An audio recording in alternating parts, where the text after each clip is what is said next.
Sakit yung mata ko eh. Siguro Iwan ko yung nangyari. naninilit ka kaya yan, sumasakit mata mo. Okay na yung maninilip ko, basta ikaw yung sisilipin ko. Aray ko. Diba? Pag manilip ka ng marami, piliin mo yung isa para palaging nakatutok sa kanya.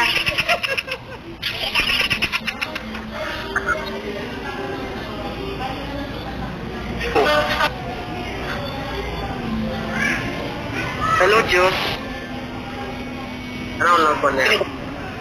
Sino ba ito si Diyos? Kilala ba ko ito?